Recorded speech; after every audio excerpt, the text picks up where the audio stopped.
and we are live. Welcome to the SEO news for week 24. That was last week. We've gathered all the news, smashed them into a sheet here, and we're going to go through them today.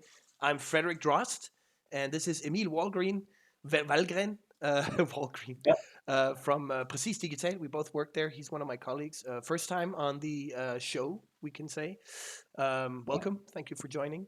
Thank And you. yeah, Nice being here. yeah, let's just actually we work in the for context we work in the same group. We develop tools for our SEO consultants and all the colleagues and stuff like so. It's going to be very interesting. Um, Yeah, let's just jump right in. First off, we have SEMrush with a lovely AI search SEO traffic study. Again, people are just smashing these out because it's the hype topic. So there'll be a lot of these moving forward. Again, not going into detail here, but two of the things that caught my eye is the traditional top rankings, position 1 to 5, are not a prerequisite for AI citations. That's a big one. And it actually, ChatGPT, for example, will quote things from like ranking on page, plus 21 or something else. So whatever it finds, like it's really good at synthesizing a lot of these answers. So I thought that stood out from that study. And then also platforms like Quora, Reddit dominates Google AI overviews. So community-driven content, publishing it there, getting invested in those. I thought those two stood out as like learnings. Did you get anything out of the study as well? yeah. Like what you're saying with like 21 plus positioning, that it's pulling data from there, meaning that like, what does that mean? Does it mean that we're going to lose traffic on like individual queries that we've seen before, but we're going to regain some traffic from long tail that we weren't visible for before? You know, Yeah. where's that? And that's kind of interesting. But also another thing I saw was that for position 1 to 5, if I'm not mistaken, um, it was that, let's see here. It states, however, some LLM cite pages ranking in traditional organic search positions 1 to 5 more often than they cite pages in position 6 to 20. In other words, ranking well in traditional search may still help you get cited in LLMs. So I guess that we could put in perhaps like more long tail if that's like 21 plus positions weren't visible for before. But we still gotta try to end up quite high positional wise in older organic search, like at least trying to align with that. Because if there's one place we don't want to rank, it's position, what is it, six Yeah, to 20? yeah, I guess so, right? It feels like that just drives, it just needs to change our content strategy and prioritization, specifically prioritization on keywords. I think a good example is, without mentioning a client here, is going into low volume keywords, low competition, where we just created the content and nobody talked about it. And again, keywords that might have zero volume, but whenever people did search for that now, we rank number one in the SERPs. Blue links, and we dominate all the sources in AI overviews. It didn't find any other source. So we're completely dominating that query, and so the prioritization is probably what's going to switch, right? I think, yeah, I think it's about building larger topic clusters as well, like actually answering niche questions. Before we would say don't write that content, nobody's searching for that. Now we actually should, because people are going to change their search behavior and be more specific. So yeah, it's I think it's just a switch here, and a lot of these studies kind of help us, guide us. Yeah. Next up, loyalty program structured data from Google. If you have loyalty program with your customers, that's just an easy one. Get it marked up. Not really sure how it's being shown in the SERPs, but anytime Google launches these, you want to be the first one, because then you might get featured, and people might actually have, it might have a higher CTR if you kind of get that label. So yeah, just mark that up if you have it. This one is interesting. By the way, sorry, I have the flu, so I'm going to be coughing a lot. Reddit has used AI to auto-translate millions of pages, and Google appears to be okay with it. Google is also, from last week's news, Google also is auto-translating some pages and hosting it on their domain. So the question is, can we recommend to our clients to do this? Is it risky? What is the risk? Yeah, I don't know. Like we also had a discussion prior to this recording where we've seen that some what I would define as weird results are included into AI overviews, at least in Google, where we see that for one client, there was a query related to a specific software system that one could use.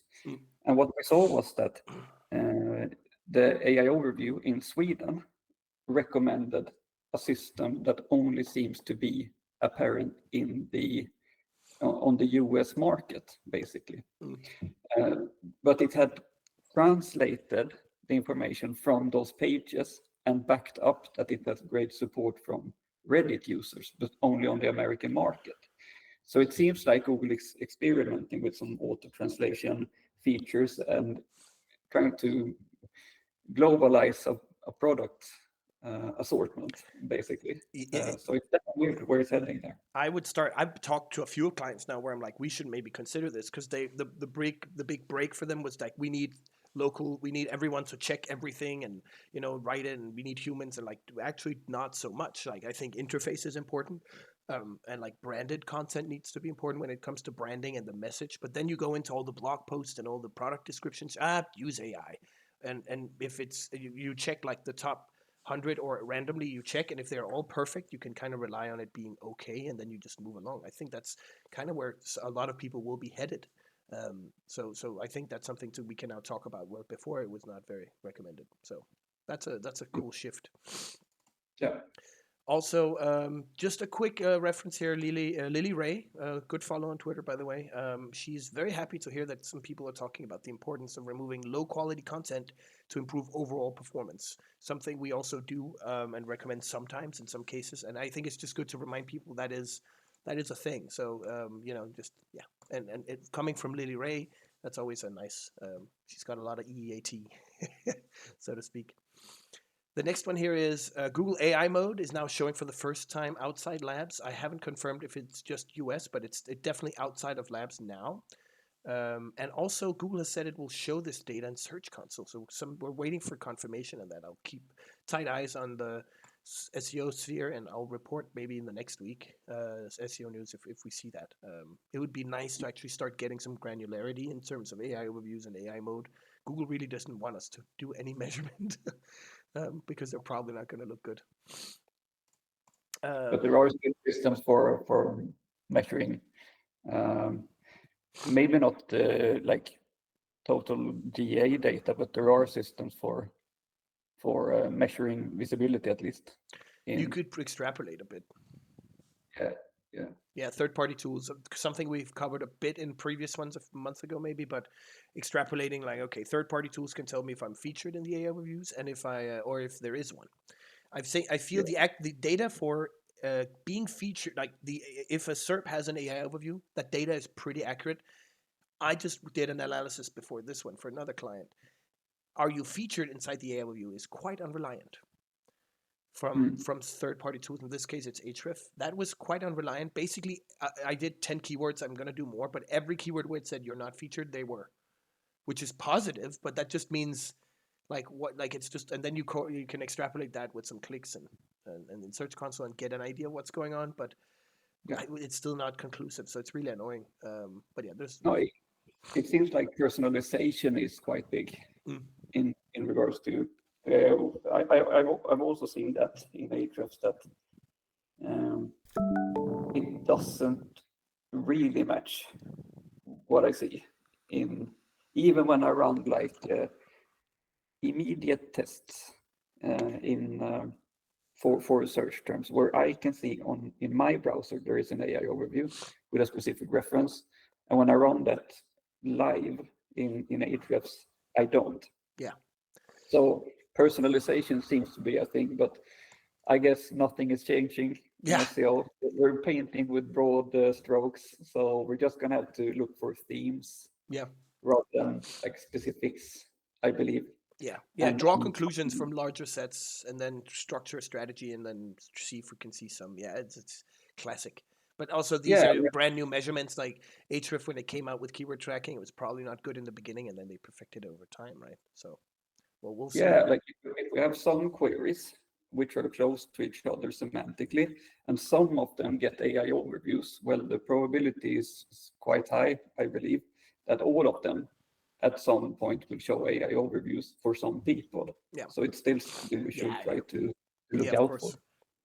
Yeah, 100%. All right, next here, a very good article on how Kevin Corbett and a few other people are adapting SEO for LLMs and AI search. Again, these are things that are coming out. It is the hype. So any agency, anyone in the sphere will publish these types of articles, and they are overlapping a lot here, right? So I try to go through what stood out for me in this one, but have a read at it. These are things I think these are important to read, and then try and synthesize all of it into your strategy. But citations again and community mentions influence LLM training. So sharing contrasts, GitHub, Reddit, Hacker News, Twitter, it boosts visibility. And again, I think I've said that before. Is like we are publishing a very unique, good piece of content. We should be sharing it everywhere. It's just said, hey, we have this cool thing. If you're doing this, doing that, but also being present on these platforms is going to be more important than ever. It looks like to me, if I was a social media manager slash outreach slash person, I'd be happy about this AI because that their work becomes more important. Before it was about engagement and reach, and now it's also about visibility in AI. So they're overlapping that role with SEO, which is super interesting to me. They should. I don't know if they know this. If anyone's listening who's a social media manager, um, you have another reason to stay at your job. Yeah. Next up here, this is an interesting observation from Gianluca Fiorelli. Very good follow on Twitter as well. So he's observing some year-on-year traffic in Search Console, and for many of his clients, what he is seeing is traffic is down, mostly for informational pages. Makes sense given AI overviews is mostly working on that side of the things, with the big decoupling as we mentioned last week. So I've seen this clicks and impressions just splitting. That's the decoupling in Search Console you'll see. But then traffic for brand and branded searches is improving considerably. So that's really interesting. And again, when I see AI overviews, the little source link is just, ugh, but then it opens up the sidebar where you can see things. Now, we might be losing clicks there, but if you are being, I don't think the attribution is good. It should say POS magazine says this, and it doesn't. But at least we're getting that visibility on the side, and I think people are relating the content in AI reviews to the actual like source and saying, "Oh, POS magazine will help me. Maybe I'll buy it there." There might be something there. It's interesting. I'll have a look as well. Yeah, there's an article we're going to discuss later from Search Engine Land, but it kind of connects to this thing where they saw that traffic from LLMs were like, what was it, 4.4 times greater. It had a 4.4 times greater probability of conversion. Yeah. And that what that means, and their hypothesis, which I align with, is that people are probably more keen on performing commercial investigation via LLMs rather than doing it via search as a first step now. So that could tie into why branded clicks have increased a bit. They're already done with their commercial investigation, and now they're searching for the brand and clicking, basically. It might be that the content spammers have kind of ruined that Google sphere because it's been so many like best barbecues, best this, and these articles are they're just junk, and they ranked well because of other signals. And I think people have gotten a bit tired of that, and they don't trust it. They think, oh, this website. I think people know now that if you go on a like top 10 barbecues and you click and buy, they know that get a part of that chunk. So they know the ecosphere, that like how that economy works. And so people are just like, and then the AI, well, they're not getting a chunk of it. So it's like, I trust that more. I think that's part of that. Like, and it's one of the factors at least. And you're mentioning the search engine or journal, the CEO of Google discussing the fate of the human created web. That's the one you're mentioning, right? No, I was thinking more about the chunks as micro. I think that ties more into it, but we can take that later. Yeah, no, but the next one I kind of moved it up here. Again, this is just an interesting view because people are, it's going beyond SEO news now. People like CNN and New York Times are actually picking up articles about how, well, I'm not incited to create unique, cool content because you'll just plagiarize it, summarize it, synthesize it, and that's it, right? I'm not getting any attribution, clicks, ad revenue. So I think that's just a very interesting discussion. And again, Google is very much just going to say, "Oh, we're making the web better," because of course they have to. So take it with a grain of salt what he says, but a really interesting interview that I think everyone should. Yeah, no details on this one, but for the sake of time. Moving into the other one here, we've got Google is retiring the following 7 structured data markups: book action, course info, claim reviews. There's a list here. The interesting part about that is they really want to focus on like real actual SERP value with the snippets and the markups. I think we should not just remove the structured data here because there is a clear connection between like AI overviews and the RAG, the retrieval augmented generation, and then also LLMs and structured data. So if you have it already, I will still keep it, and I would still start working on marking up things that are not directly tied to a snippet. I think that is not the worst thing you can do because it helps LLMs really quickly get that information. But yeah, just a small little thing here on that. Another one here on Google AI Overviews can now summarize itself with audio. And I've written, but where is the attribution now? Like if there's no, like if you're just listening to the answer, I would again love to see when you see these, like here is things to consider, and it kind of synthesizes answers from different sources. Not a bad result, but say Puffs Magazine has this, and blah blah blah has this. Like give me the attribution so I'm in audio I can also hear it. That would be great. But yeah, new functionality there. Um, there's a Google White. Oh, Don't you think that they will need to be able to present that data? I'm thinking like paid marketing, like attribution would be needed there if you're included commercially as part of a voice response. it might. Yeah, they would Shouldn't want Google to. try to? Well, they would want to, but I also think the first kind of good data we'll get on AI reviews and ads and stuff will be in Google Ads because that's where the money is. They'll first adapt it to that and then Search Console. That's what last week we Yeah, mentioned yeah, that'll be the case probably. yeah. But I mean, we would probably be able to extract the data somehow Yeah, no, via that like yeah, of course. paid in a sense of at least where we're showing up and so forth. So I think the data will still be reachable somewhere in the future, but I'm not sure where. We'll keep you So posted. We'll keep you posted. Just you know yeah, what, yeah, like and subscribe because then we'll keep you posted every week. We publish these and they're awesome. That we are on yeah, the tip of the spear here. Next up, we got a Google white paper on Delphic cost, which I actually didn't know existed. But basically, Delphic cost is what is the cost that is not related to actual money, like time, resources, etc. And it's really interesting. It's very broad, so somebody did a really good summary of it on ChatGPT.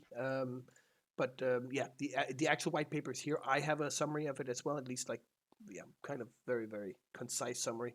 What's interesting is this is kind of where Google and other LLM are heading.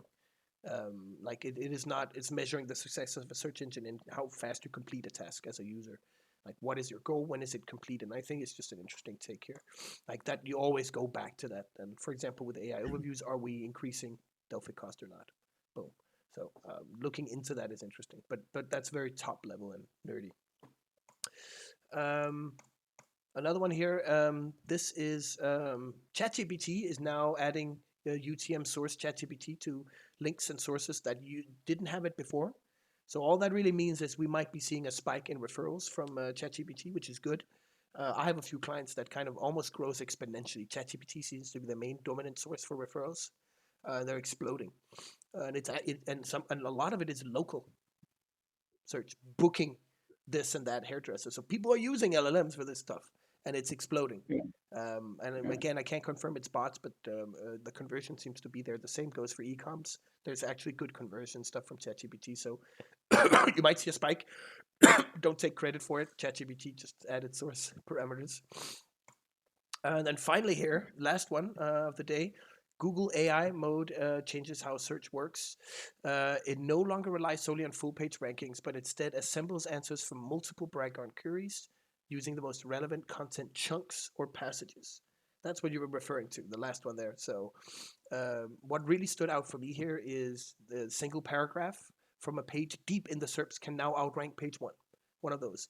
And then winning in AI Mm. mode means securing many micro wins. I love the idea of micro wins, like getting, like you get like this answer, and there's a lot of these smaller references, and if you have one of them, that's good. That might attract someone to read more. Like, like the user journey was top level before, and you would go to a guide, and then you would go back and search, and now that landing page with the top level information is now the AI mode. But if you get interested in, my barbecue really needs to have this enamel coating, then you might click further. So that's a micro win for that specific reference in AI mode. So I think these are just cool concepts to kind of focus on. What are your thoughts on that? Yeah, no, I really enjoy that part as well. And my conclusion is similar to yours, basically, that it's good. It's probably good in the future to cover a lot of information, but it should still be very qualitative. I saw a very good link in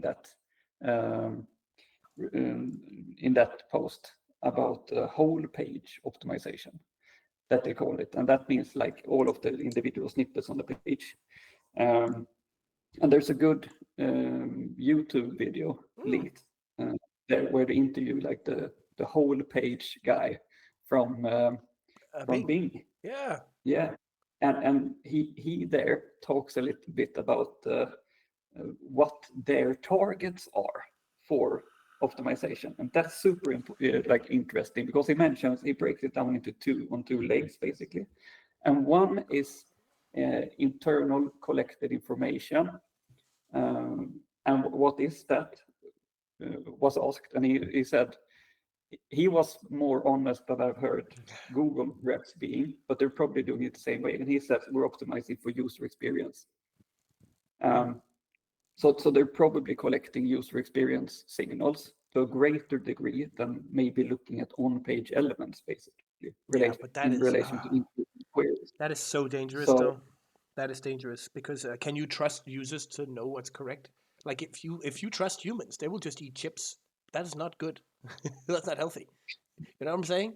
Like you cannot trust the common mass of people. If they like a page but it's false information, they are sending good UX signals back because, oh, I like this. But if it's false, the whole point is it's not. I mean, a good result should not be only user metrics. It should be a mix. no, yeah. Of course, they're probably doing that, like validation of false Yeah. information and so forth. Of course, they probably have systems for that. But they said that the primary KPI for them is user experience data. So I guess that they filter out a lot of that information and go to the core of it Yeah. and optimize towards user experience data. And the other leg was external collected data from, I don't remember exactly what he called it, like test people or yes, they had a clever name for it, but it's the same to like the quality raters in Google search. So Bing is doing the same thing there. And that makes me think a little bit about, if we're including shorter snippets Yeah. and from positions which are like way after position 21.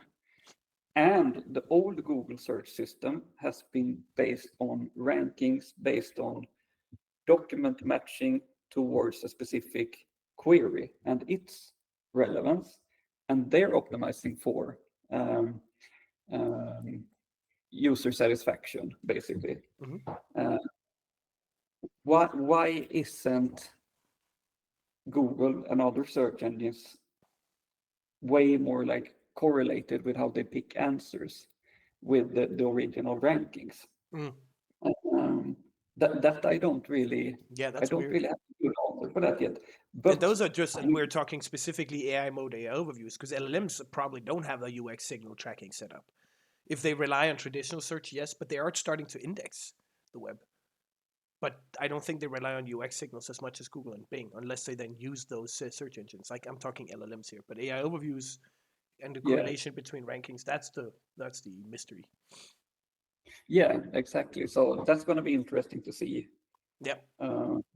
There will probably be some information coming out on like how that's happening. I'll tell or you. I'll tell you why. Because it's a rushed product. Because AI overviews is not good. Period. It's not a good product. It's been rushed out, and they're like, they're gonna have to define it slowly as we move along. That's my simple take on that. there are for sure some faults about it, but I think like it's good for commercial investigation if you, of course, Yep. if you're a bit skeptical Yeah, and that and think space, a little bit so, but that commercial investigation space was already corrupted in Google anyway, with the listicles yeah, and the for me it was there are yeah, some good test sites, but a lot of them are bad. So I think that's fine to replace AI with, but there's other things where AI was like, wait, what are you doing? yeah. I don't know. I would probably turn to validation still. Like if I go to, there are some good actors in like price comparison, in Yeah, at least in the Nordic market. I feel yeah. does a good job there, and I wouldn't really trust like AI overviews yet without validating it But we there cannot first. see. We can only see impressions and clicks. We don't have a way to filter out and do this analysis on ourselves because Google doesn't want to provide us the granularity, and that is because I think they know it sucks. Otherwise, if they had the positive data, they would just show it just in Search Console. So that is my take. On it at least. I'm gonna take off the tinfoil hat, and this was the. I'm gonna shut down the news now. This was a long one. I hope you guys are still listening. If you liked it, well, like the video, subscribe. If you didn't like it, well, just put a comment on why, and maybe we'll make it better next time. And for everyone listening, have a lovely day. Thank you, Emil, for joining, and I will see everyone next week.